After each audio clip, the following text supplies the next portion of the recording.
শ্রমিক বাঁচাও, শিল্প বাঁচাও, দেশ বাঁচাও এই প্রতিপাদ্যে গাজীপুরের কালিয়াকৈরে মহান আন্তর্জাতিক শ্রমিক দিবস উপলক্ষে আলোচনা সভা অনুষ্ঠিত হয়েছে।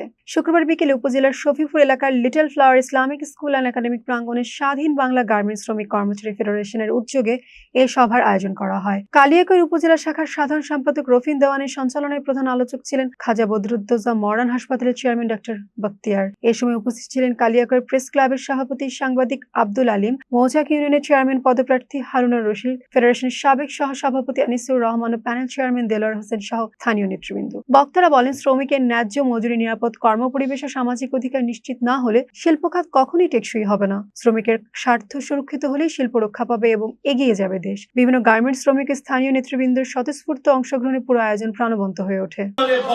তারা কিন্তু এই শ্রমিকদের কাজের বিনিময়ে তারা টিকে আছে। তো আমরা এইটাই আজকে প্রতিজ্ঞা করব যে তারা পায় না।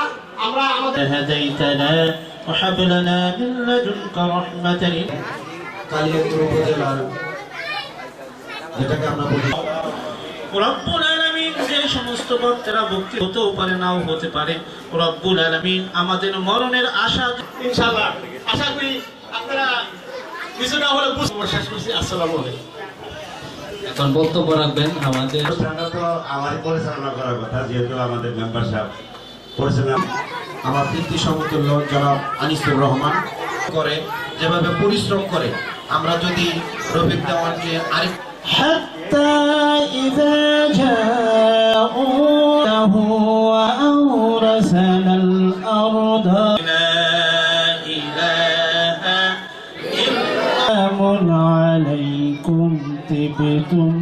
1886 সালে এই 12 ঘন্টা 18 ঘন্টা 20 ঘন্টা এই কাজের প্রতিবাদে ওই আমেরিকার শিকাগো শহরে শ্রমিক আন্দোলন হয়েছে। ওইখানে অনেক শ্রমিক নিহত হয়েছে।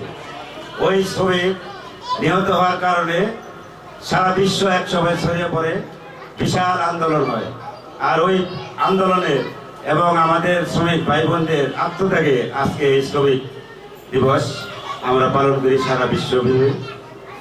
আর আমরা বাংলাদেশের খেটে খাওয়া মানুষ, এই মানুষের কথা কেউ চিন্তা করে না, অথচ বাংলাদেশের প্রায় 60% মানে 60%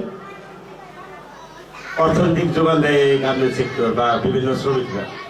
আজ আমরা এই শ্রমিক অবহেলিত মানুষ, এই অবহেলিত যাতে না থাকি, যাদের কষ্টের বিনিময়ে আজকে আমাদের এই মহান মে দিবসের অঙ্গীকার হোক এইটাই যে যাদের ঘামে আমরা আজকে চলি, গাড়ি বাড়ি হয়, সবকিছু হয়, তাদেরকে শুধু আমরা একটু সম্মানের চোখে দেখি, তাদেরকে শ্রমিক নয়, আমরা যোদ্ধা মনে করি।